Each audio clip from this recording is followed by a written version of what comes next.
Buenos días para todos. El atendido de hoy está a cargo del equipo de ortopedia oncológica, donde vamos a desarrollar el tema de tratamientos percutáneos en ortopedia oncológica. Va a estar dividido básicamente en una primera parte donde vamos a desarrollar puntualmente ese tema y nuestra experiencia en tratamientos con termoablación por radiofrecuencia, que va a estar a cargo del doctor Senes y el doctor Sierre, que es un médico de servicio del Hospital Garrahan, especialista en intervencionismo en radiología. Y una segunda parte encargada por el doctor Esteban Calcani sobre la parte de tratamientos percutáneos en patología espinal oncológica. Así que bueno, doctor Senes. Gracias, Nacho. Buenos días a todos.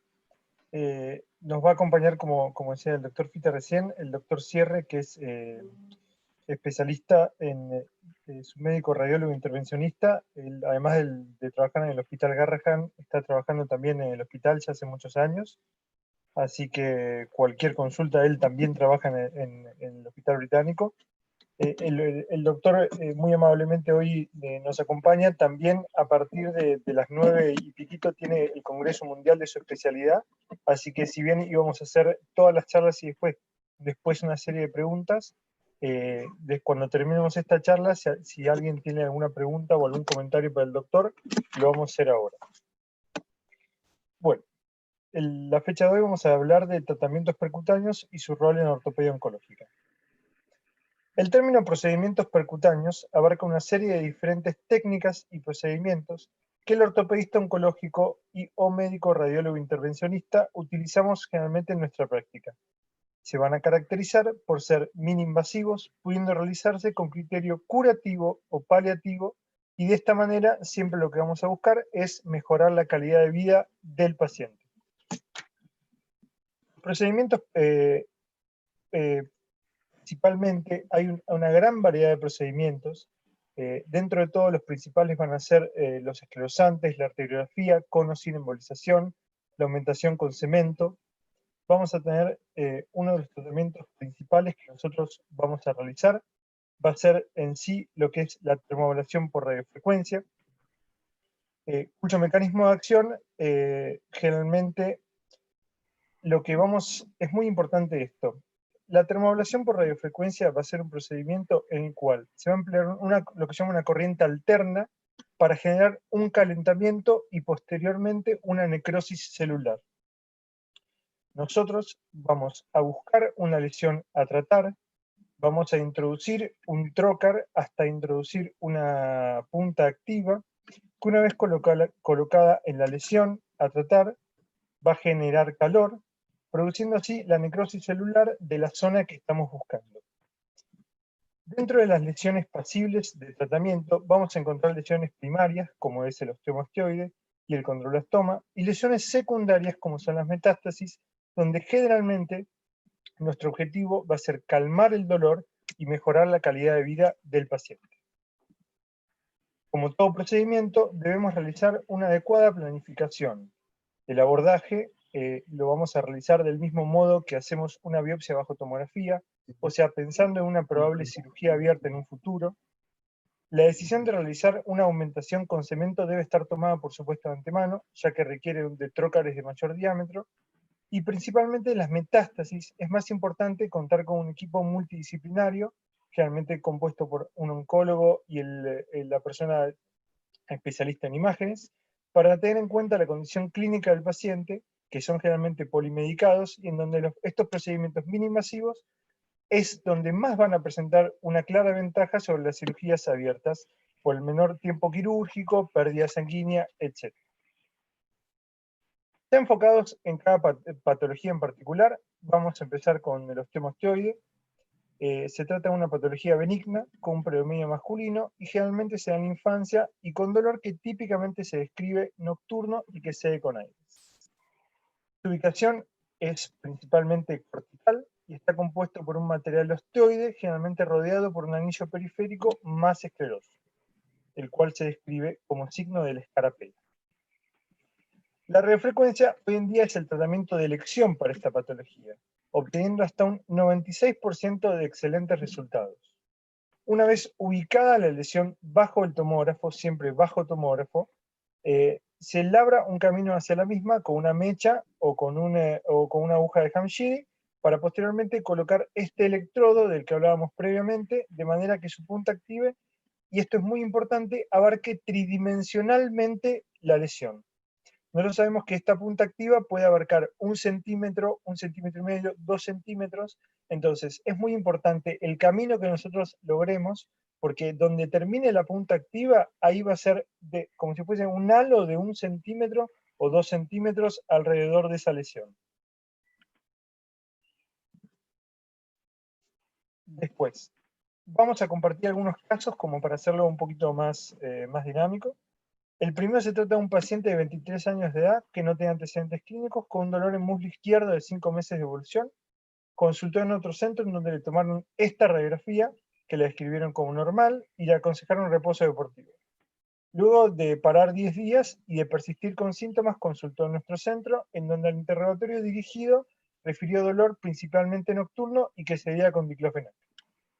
En la radiografía se observa, obviamente quizá con el diario del lunes, una lesión sutil subtrocantérica, era hipercaptante en el centellograma, y que en la tomografía evidenció una lesión clásica de osteomastoide, por lo que se decidió realizar la ablación por radiofrecuencia, resolviendo la sintomatología durante prácticamente toda la primera semana.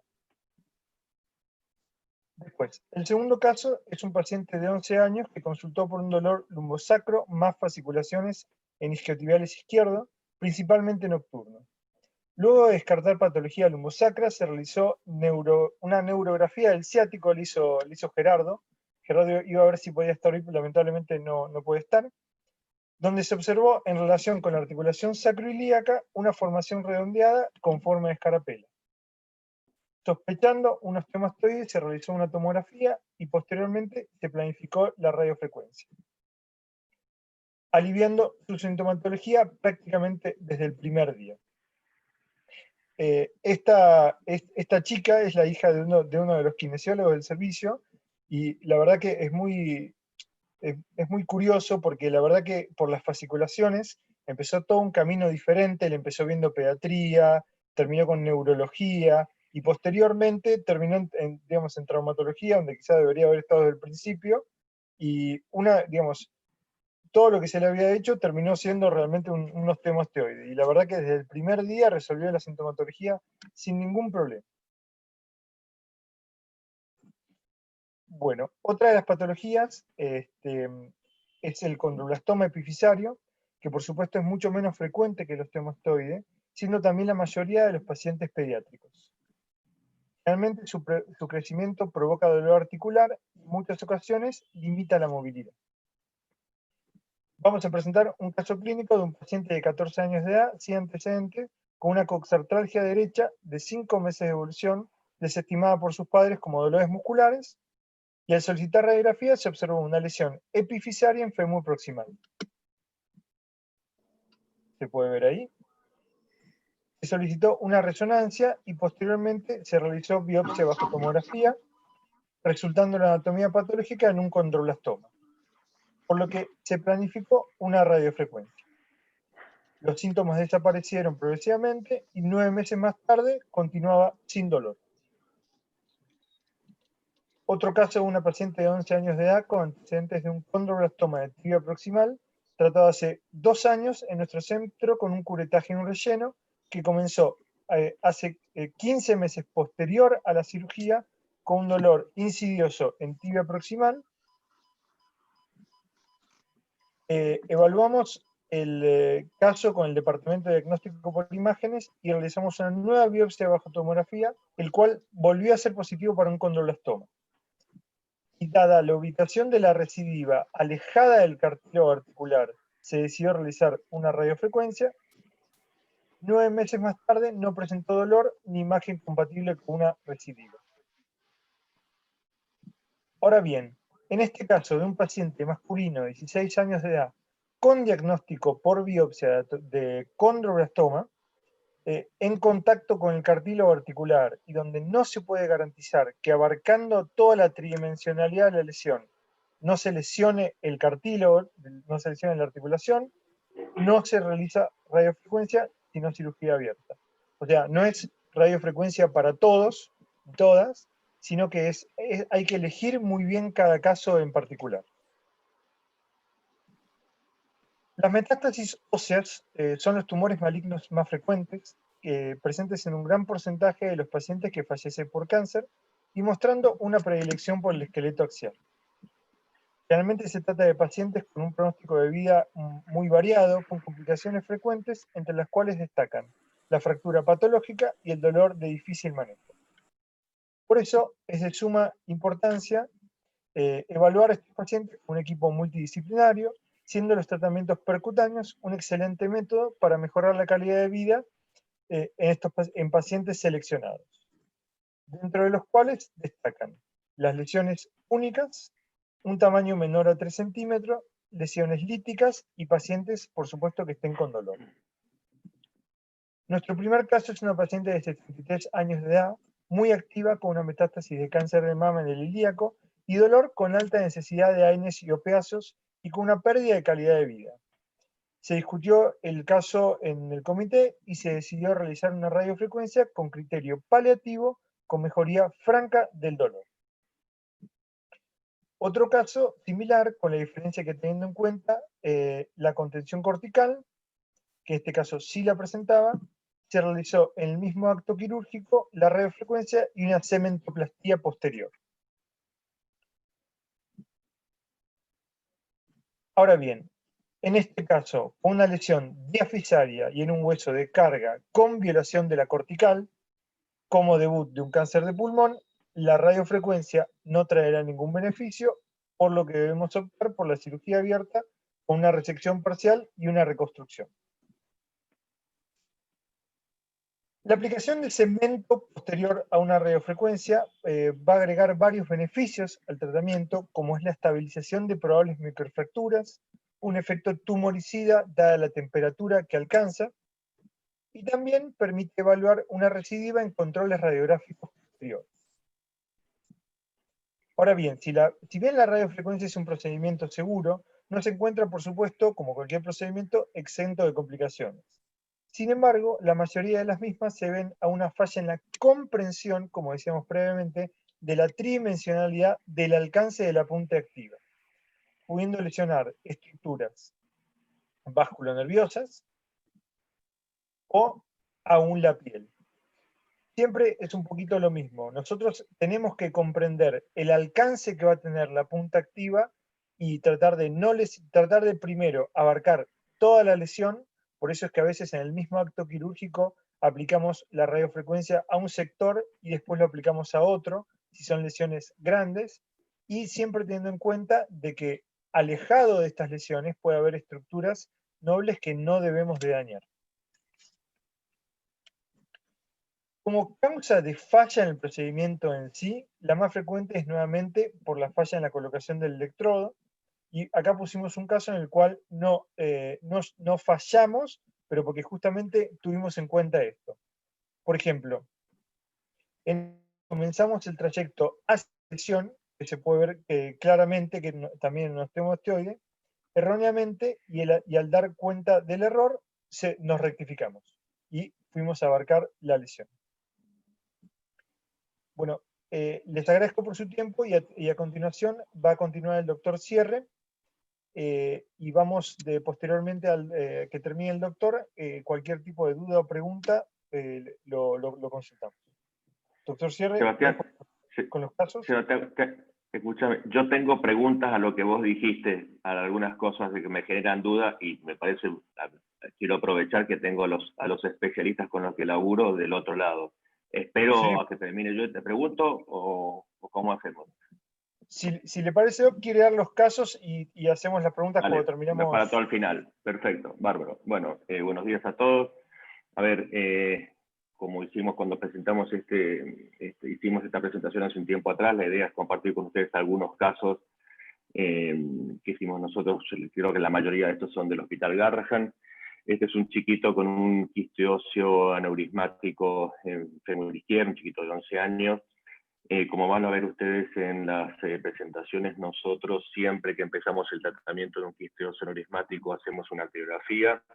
Si encontramos aferencias arteriales, como ustedes bien saben, el quisquioso aneurismático es un tumor generalmente hipervascularizado. Si encontramos aferencias arteriales, las embolizamos y en la misma sesión procedemos a acompañar una sesión de escleroterapia.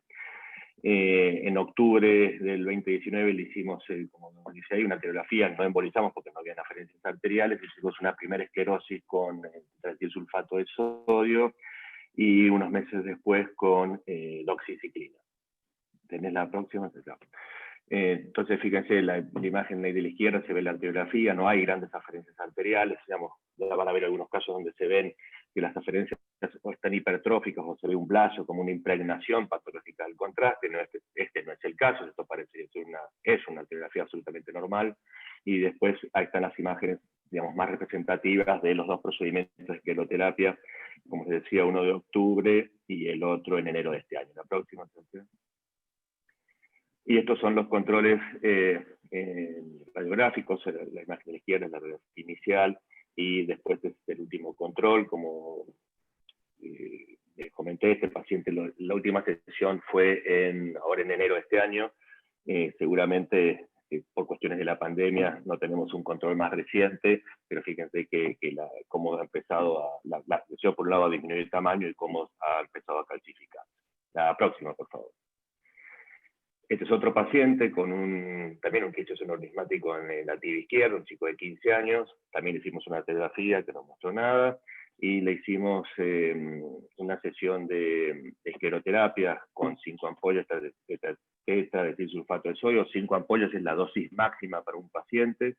Digamos, todos estos esclerosantes tienen una dosis máxima en relación al peso del paciente, pero si vamos a tratar un adulto de 80 kilos, también la dosis máxima es de 5 ampollas.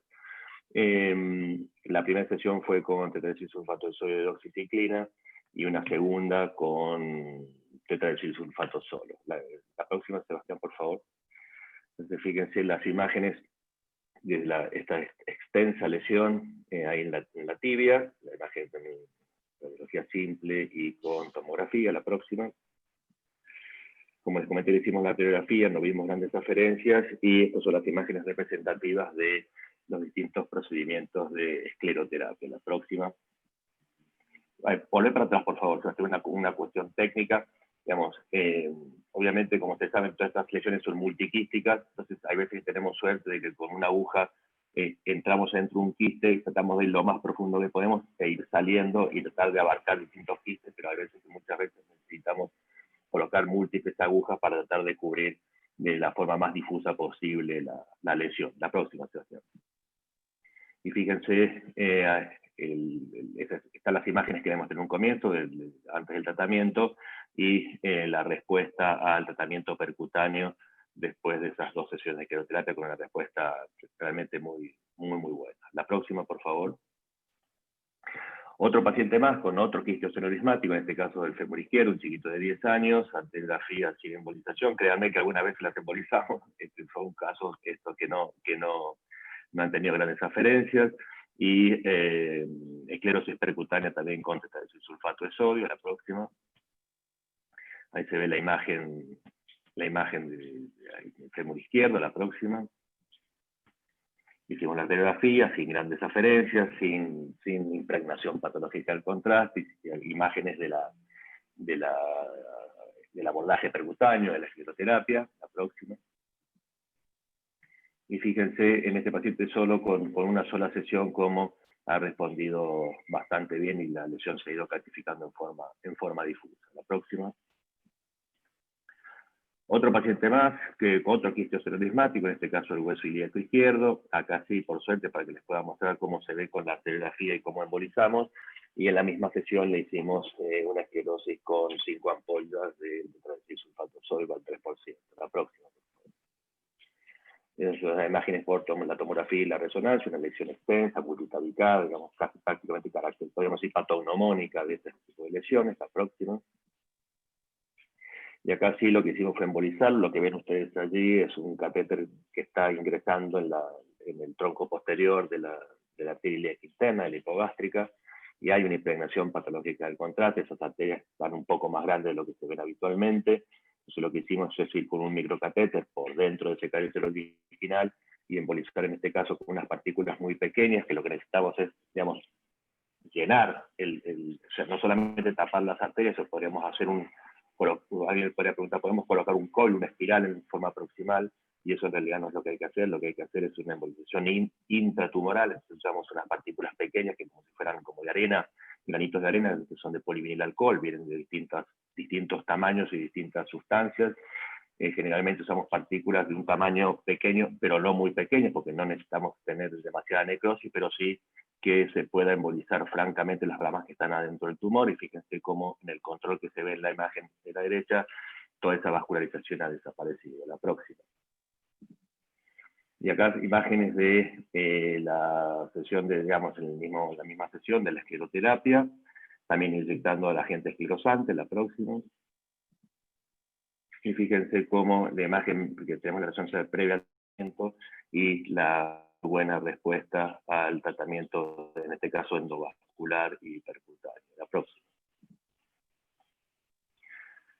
Otro más, no sabía que tenía tantos, otro quiste osteolismático, en este caso el sacro derecho, un chiquito de 11 años, también la radiografía no nos mostró nada, y en este caso lo que hicimos fue, el tratamiento esclerosante lo hicimos con calcitonina y con corticoides. Hay veces cuando tratamos lesiones espinales que tenemos dudas si están en contacto con el canal espinal y demás, no usamos los esclerosantes tradicionales, y usamos esta combinación, como les decía, de calcitonina y corticoides. La próxima. Fíjense esta lesión extensa, la tomografía y la resonancia. La próxima, por favor.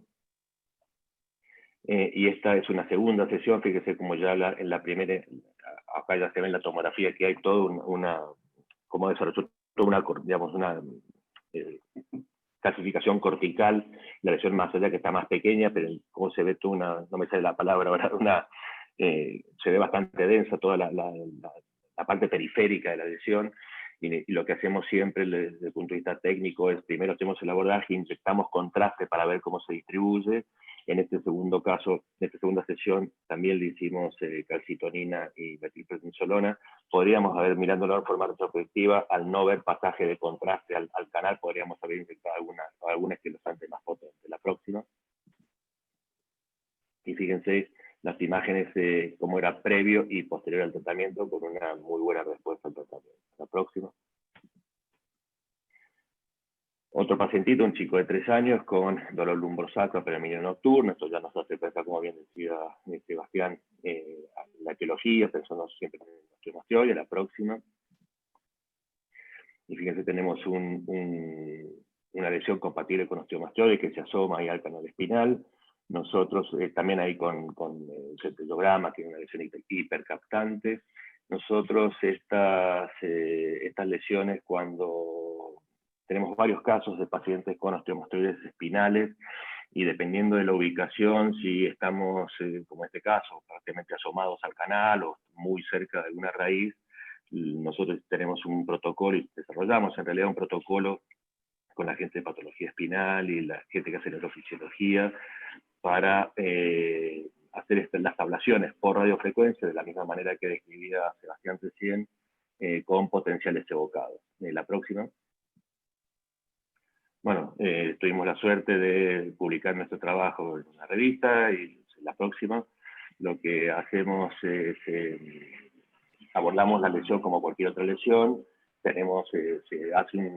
evocan unos potenciales basales, y empezamos con, digamos, como decía Sebastián recién, estas agujas con la radiofrecuencia actúa generando calor, y por lo general, depende de la aguja, pero los protocolos son más o menos los mismos. Generalmente se sugieren,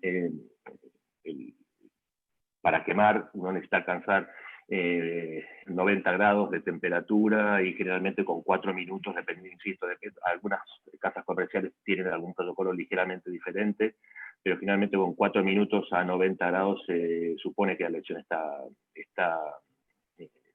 digamos que uno ha terminado de quemar la lesión. En estos casos lo que hacemos es, empezamos con un protocolo con un tiempo más corto, con una menor temperatura, volvemos a medir los potenciales evocados, y si vemos que no hay ningún cambio, terminamos, por supuesto, haciendo completando quemar la lesión con esos 4 minutos a 90 grados. Tenemos en la actualidad como 12 o 13 pacientes ya, y en un par de oportunidades tuvimos que cortar y terminar el procedimiento porque teníamos una repercusión importante nerviosa gracias a los potenciales evocados. La próxima. También es otro paciente con una lesión en la vértebra torácica. La próxima. También lo hicimos de la misma forma, con potenciales y demás. En este caso, en realidad, estábamos más cubiertos porque fíjense que todo el reborde sobre el canal está respetado. La verdad que ya teníamos nosotros instaurado y desarrollado el protocolo y lo usamos, pero en este caso estamos un poco más tranquilos, si se puede decir así, quemando esta lesión. La próxima. Otros casos más interesantes, también de quistos enigmáticos con localizaciones, si bien son más interesantes, son más estresantes. Ahora, la verdad que es muy lindo describirlo ahora, pero en su momento uno se pone, digamos, las coronarias de uno sufren estas cosas, pero son, la verdad que son estos procedimientos bastante interesantes. Digamos, son las ventajas algunas de las tantas ventajas de estos procedimientos percutáneos que se pueden abordar este tipo de lesiones con una mínima invasión. La próxima. Fíjense. Es un quiste enigmático de C2 con una lesión extensa, difusa. La próxima. Ahí se ven las imágenes y la reconstrucción por tomografía. La próxima, Sebastián, por favor. En este caso le hicimos también esclerosis con calcitonina. En este caso fue por un abordaje posterior. Calcitonina y corticosteroide con metilprednisolona. Si mal no recuerdo, la próxima, este paciente tuvo un par de sesiones y fue respondiendo bastante bien. La próxima. Entonces esa es la imagen después con los controles por tomografía, resonancia y radiología simple. La próxima, fíjense cómo la lesión se fue calcificando en forma difusa. La siguiente. Entonces fíjense cómo la lesión en un comienzo y la lesión después, luego de solamente 2 sesiones, fíjense cómo la lesión se ha calcificado en forma difusa con una muy buena respuesta al tratamiento. Esta en realidad, yo me confundía, a ver, si bien es estresante, creo que es el caso el que sigue, que son más interesantes también. La próxima. Bueno, esto es como se ve, esta chiquita había venido con toda una contractura, digamos, no podía prácticamente mover el cuello, y acá no hay ninguna limitación al movimiento. La próxima. Otro paciente con un quiste enigmático en C2, un chiquito de 10 años. La próxima. Y este caso es diferente, es decir, acá ya no hay forma de abordarlo en forma posterior. Entonces cuando tenemos lesiones como esta, fíjense cómo comprometió el cuerpo de C2. La próxima, la única manera de abordar esto es en forma transoral, y eso fue lo que hicimos.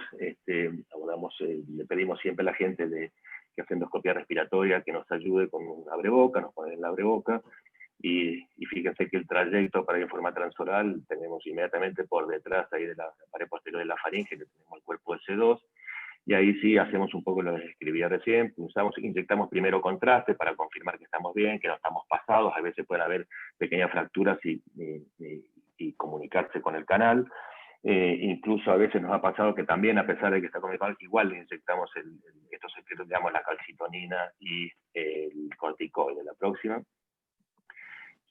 Y este paciente, fíjense cómo calcificó la lesión bastante bien y tuvo una buena respuesta radiológica y clínica al tratamiento. A ver, ahí está cómo se achicó la lesión. Bueno, pero también tenemos, hablando con Sebastián un poco de otros procedimientos que hacemos desde la radiología intervencionista en toda la patología, en todo lo que es traumatología oncológica. Esta es una chiquita de 6 años con un tumor de partes blandas. La ecografía Doppler mostraba que una lesión sólida, hipervascularizada, se le pidió una resonancia magnética, se le ve una imagen sólida que reforzaba mucho con contraste. Se le hizo una biopsia que mostró que era una lesión más específica. En realidad, cuando me la mandaron a mí, me dijeron, mirá, tenemos esta paciente, mandamos que es un hemangioma, para que vos lo veas. La discusión con los distintos colegas y especialistas es que esto podíamos hacerle todo lo que ellos quisieran, pero claramente no era un hemangioma. Digamos, un hemangioma, no existe un hemangioma que aparezca a los 6 años de edad. Si bien los hemangiomas son lesiones sólidas, son hipervasculares, realzan el contraste y demás, pero no hay ningún hemangioma que aparezca a los 6 años. Entonces lo que consensuamos con los traumatólogos fue hacer una arteriografía y una embolización en forma prequirúrgica para la posterior resección de la lesión. La próxima, Sebastián, por favor. Entonces se ve la imagen con la tomografía, sin y con contraste, una imagen de densidad de partes blandas, que refuerza con contraste. La siguiente. La imagen del Doppler, y esto también claramente no es un hemangioma, es una lesión, sí, un tumor de partes blandas, que la biopsia que tenía, la biopsia quirúrgica, nos mostraba células atípicas, por lo que estábamos también tranquilos. La próxima, entonces lo que fuimos a hacer nosotros fue, ahí está, se ve claramente la imagen por resonancia magnética. Siguiente, por favor. Lo que hicimos fue, como les comenté, una arteriografía y embolización en forma prequirúrgica para que la resección fuera lo más exangüe posible. Volvé una, por favor. Entonces fíjense que se ve una lesión que es bien redondeada, que es la correlación geográfica de la lesión que hemos visto con los otros métodos, que está bien vascularizada, y lo que hicimos la próxima es ir por dentro con un microcatéter. La próxima, por favor. Esta. Entonces, fíjense, fuimos por dentro con un microcatéter, que estamos ahí directamente ya solamente viendo las transferencias del tumor, lo embolizamos con, en este caso, con Spongoscan, ya que es una embolización prequirúrgica. Nosotros la embolizamos un día por la mañana y al día siguiente los traumatólogos la pudieron resecar. Fíjense cómo conservamos toda la permeabilidad de la arteria subclavia, la axilar y demás, y lo único que hicimos fue embolizar las aferencias tumorales. La resección fue muy sencilla, la próxima, y no hubo ningún tipo de problema con el sangrado de esta lesión, y la anatomía patológica incluso de la pieza seguía hablando de un tumor vascular, pero no específico. Una lesión benigna también. La próxima. Pero sí, como hay lesiones benignas, tenemos, como ustedes bien saben, muchos pacientes con lesiones malignas. Es una chiquita de 14 años con una tumoración en el hombro derecho, que se le hizo una resección quirúrgica, era un sarcoma de células claras, y llamaron a los traumatólogos para contarme que la paciente tenía un sangrado por la herida, tenía un hematoma importante. La próxima. Le hicieron una angiotomografía donde no se veía gran cosa. Es la tomo y la resonancia de esta paciente, de un tumor francamente infiltrativo, heterogéneo. La verdad que las imágenes son horribles, no por la calidad de la imagen, sino por la patología en sí, francamente infiltrativa. Les decía, la próxima, por favor. Esta paciente la habían operado y le hicieron una tomografía postquirúrgica y no se veía sitio de sangrado claro, pero la verdad es que la evolución no era buena. Entonces comenzamos a hacer una arteriografía, la próxima. Y fíjense que se ve, estamos ahí también con un microcatéter estudiando, porque ya en la primera imagen que se ve sobre la izquierda se ve ahí un punto. La próxima. Ahí está, ese es el signo angiográfico característico, digamos, de sangrado activo. La próxima.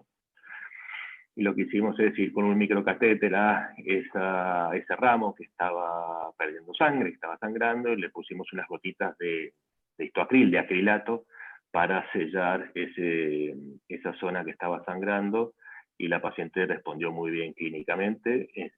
Clínicamente el sangrado, el pronóstico de su lesión no era nada bueno. La próxima. Y para cerrar un poco, repetir lo que decía Sebastián en un comienzo, creo que todas estas técnicas percutáneas tienen muchas ventajas. Coincido también con lo que decía Sebastián en que no todas las patologías ni todas las situaciones que vivimos cotidianamente se pueden resolver en forma mínimamente invasiva. Creo que el complemento entre el abordaje quirúrgico que hacen ustedes y las cosas mínimamente invasivas que hacemos muchos de nosotros hace que tengamos la medicina actual que tenemos ahora, de poder ofrecer a los pacientes opciones que mucho tiempo atrás no teníamos disponibles. Tener en cuenta que estos procedimientos son procedimientos seguros, pueden usarse, como bien dice ahí, en forma curativa, en forma definitiva, o tratamiento paliativo, como mostramos algunos de ellos. creo que esto es los últimos, Sebastián, ¿no?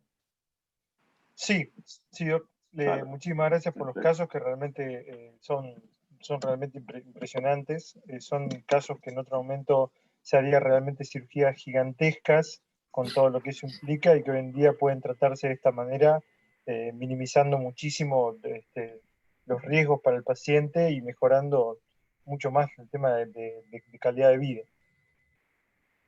No sé, Pez, si querés, si podemos hacer las preguntas ahora que el doctor... Sí, Seba, buenísimo. La verdad que nos han mostrado unos casos maravillosos. Muy, muy interesantes. Sí, gracias. Como el doctor tiene que irse, gracias Sergio por los casos, buenísimos. Tenía una consulta vos para Sebastián primero. ¿Es Sí, así? en los casos, yo tengo la duda en esos casos de esos condroblastomas grandes, como el del húmero, ese que vos mostrabas, que estaba ahí pegado al cartílago y demás. ¿Cuál es la chance de que vos puedas evitar lesionar el cartílago en una cirugía? Es decir, comparto y entiendo que cuando uno tiene, y eso en todos los foros que yo tengo con colegas que, digamos, de radiología intervencionista, cuando hay este tipo de lesiones, está siempre la preocupación de...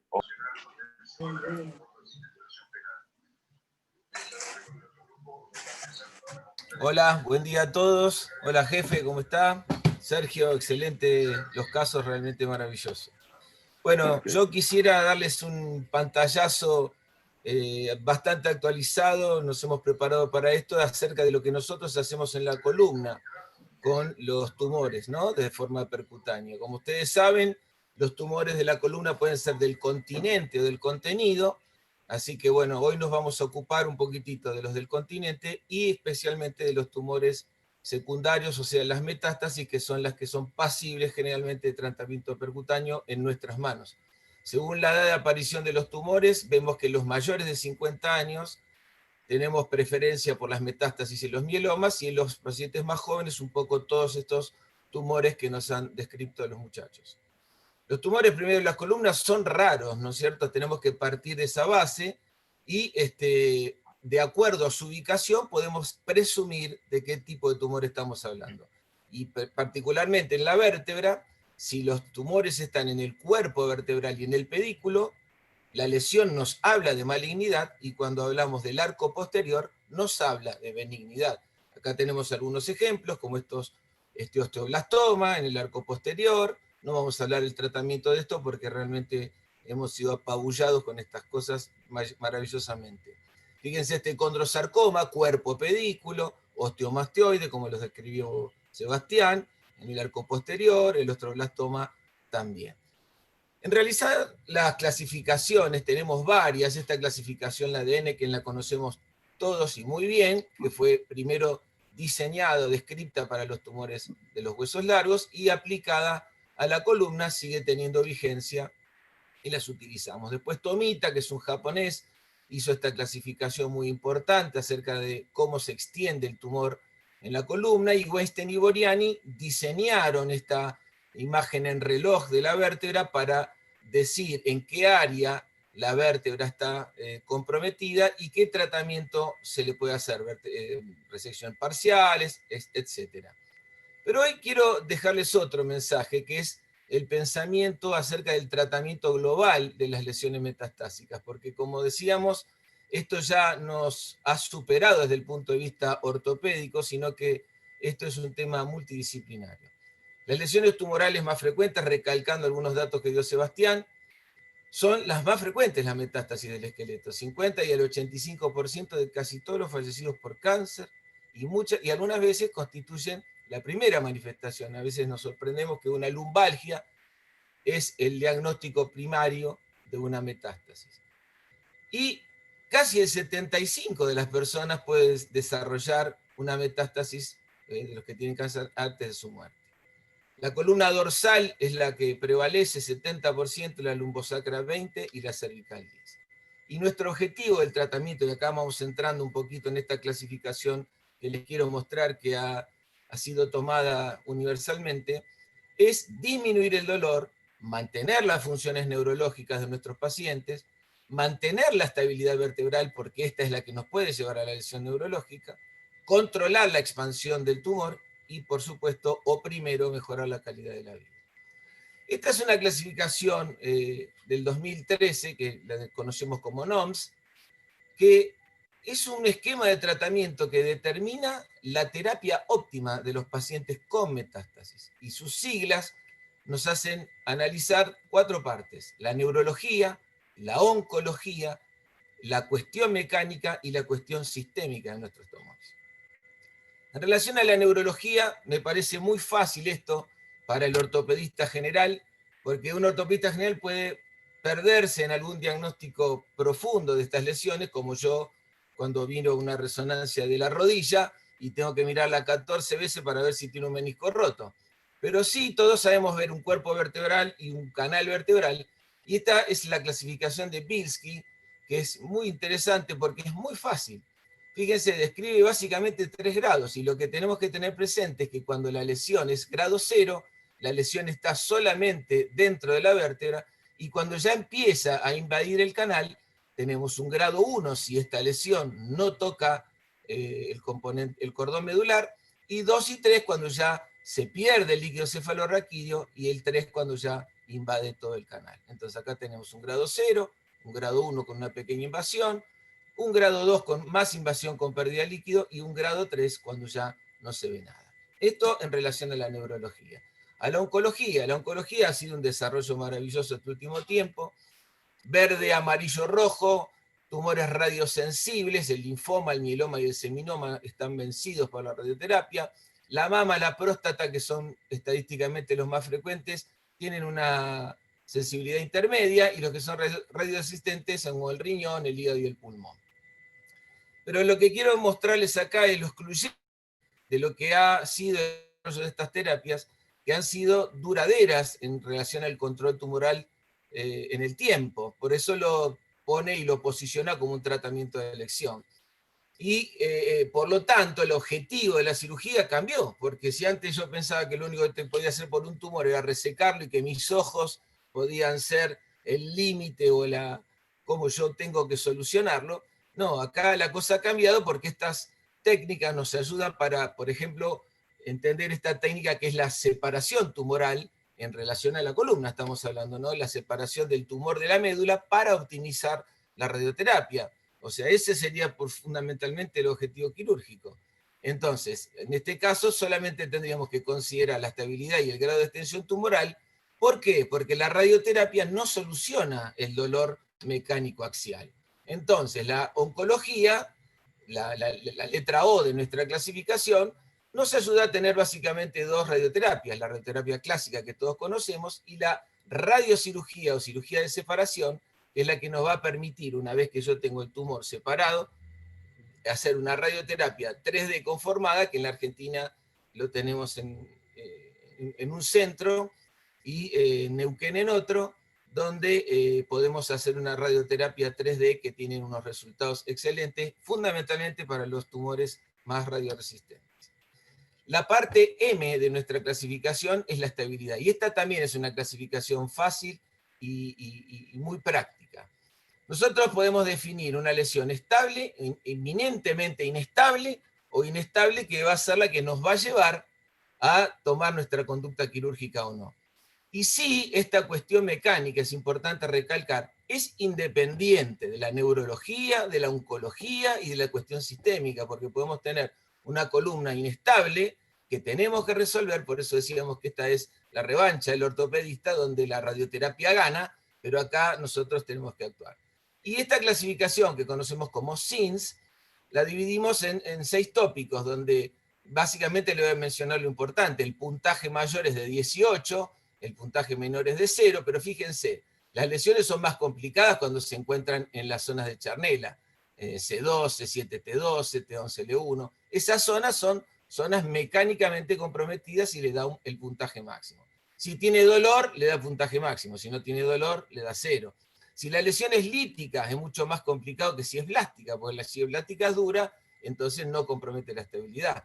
Si el eje de la columna está con subluxación o traslación, o hay una fractura, obviamente, si hay desalineación, nos vamos a dar cuenta. Si el colapso de la vértebra es más del 50%, o si es chiquitito. y si compromete o no el componente posterior, que es lo que nos mantiene la estabilidad de la columna. Entonces, para definir estabilidad decimos que es la pérdida de la integridad espinal como resultado de un proceso neoplásico asociado al dolor.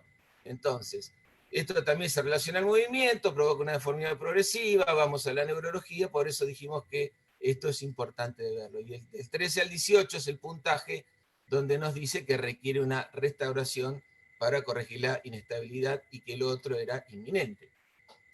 En relación al tipo de dolor que presentan estos pacientes, el dolor oncológico es el dolor en reposo, el dolor profundo, el dolor osteócopo, ese dolor difícil de definir, ese dolor de cansancio de huesos que uno no puede definir de la intensidad que tiene en las tardes o en las mañanas, con buena respuesta a la medicación, a diferencia del dolor mecánico que sí cede con el reposo y que aumenta cuando me muevo con una mala respuesta a la medicación, por eso la cirugía ahí tiene lugar. La S son los factores pronósticos, acá hay mucha variedad, no me quiero meter en esto, pero es qué pronóstico tienen nuestros pacientes, o por ejemplo el índice de Karnofsky acerca de las limitaciones clínicas, pero esto es lo que vamos a compartir con los oncólogos, así que no me quiero meter mucho acá. Pero entonces, decíamos que esta clasificación de NOMS nos ayuda a tomar decisiones. Entonces nos paramos en dos cosas, en la neurología y en la cuestión mecánica. La cuestión mecánica con el SINS, donde si tenemos lesiones estables no las vamos a estabilizar.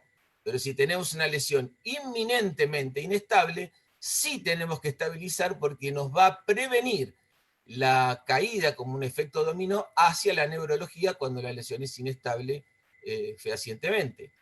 Cuando la neurología es de 0, cuando la neurología es de 1A, o sea, cuando no hay compromiso, y quizá no tenemos que descomprimir, pero sí tener presente que puede haber un grado mayor de descompresión.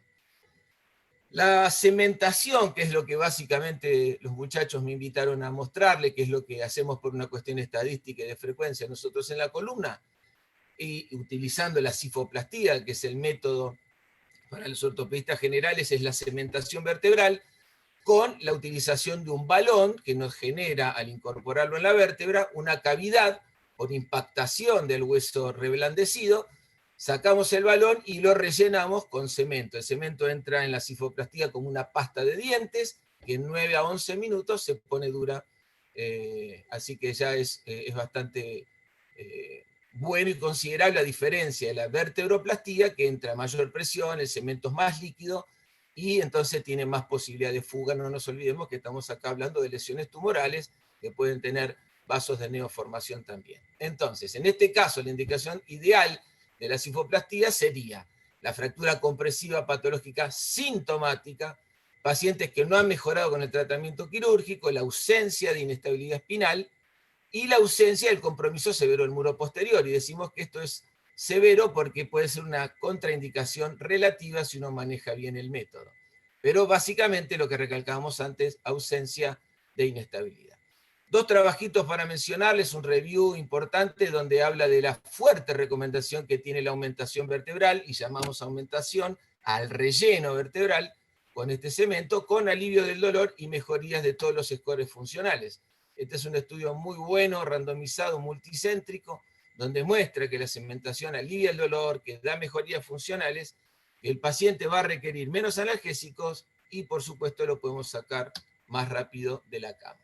Entonces, basándonos en esos dos parámetros, les voy a mostrar rápidamente unos casitos, donde vamos a evaluar el SINS, que recuerden que de 1 a 6 es estable, que de 7 a 12 es inminentemente inestable, y el Bilski 0 cuando no hay compromiso del muro, y el Bilski 1A cuando hay un compromiso mínimo del muro sin lesión medular, para que lo vuelvan a recordar.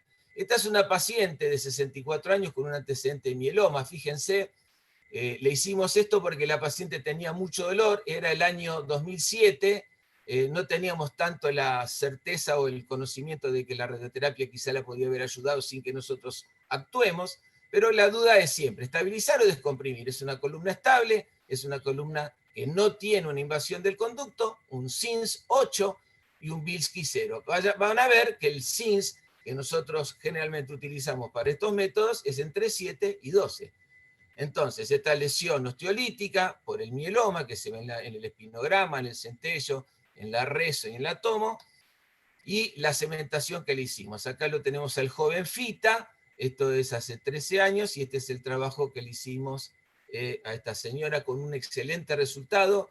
La señora recibió posteriormente radioterapia externa, como explicamos antes, y fue trasplantada en vuestro hospital, con un autotrasplante con un éxito excelente, la seguimos viendo, está asintomática y libre de la enfermedad. Este es el caso 2, una metástasis de próstata con un CINS 8, o sea, una columna eminentemente inestable, con un Bilski 0, sin compresión, con una lesión vertebral, relleno con el cemento percutáneo, tratamiento muy satisfactorio, radioterapia posterior. Caso 3, cáncer de mama, lumbar segunda, CINS 8, nuevamente un Bilski 0, no hay invasión del canal, ahí se ve la lesión. Fíjense que la vértebra estaba bien estable, enterita, y se hizo un cementado muy satisfactorio, y la mujer continuó con radioterapia y tratamiento oncológico. Estabilizar, descomprimir, para que les quede claro. Otro caso, este es un caso muy interesante porque es una chica muy joven con varias metástasis, con una lesión T8 y T12, pero fíjense, en este mismo paciente, en la lesión T8 tenía un CINS de 12, o sea, una columna francamente inestable en la sumatoria y el análisis de esta clasificación. Entonces a ese nivel se le hizo una estabilización con una cementación, pero la lesión de abajo era una lesión estable, entonces solamente le hicimos la cementación.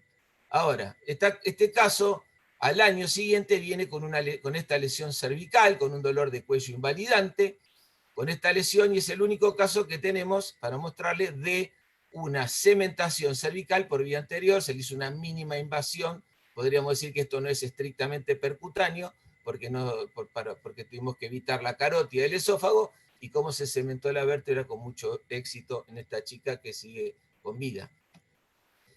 Este es un cáncer de mama, otra lesión T12, para repetir, un CINS 8, un Bilski 0, cifoplastía de la lesión, cementación exitosa, radioterapia posterior. Otro cáncer de mama, esta es una mujer que ya había tenido otras fracturas por osteoporosis, pero esta lesión en L3, con un CINS de 9, con un Bilski 0, no hay invasión, cementación, acá para los ortopedistas generales y los residentes les muestro cómo entramos con la cánula, cómo se infla el balón, ese hueso se impacta, y lo sacamos y lo rellenamos, si podemos, en forma bipedicular, aunque hay muchos trabajos que sostienen que la cementación bipedicular o monopedicular da el mismo resultado.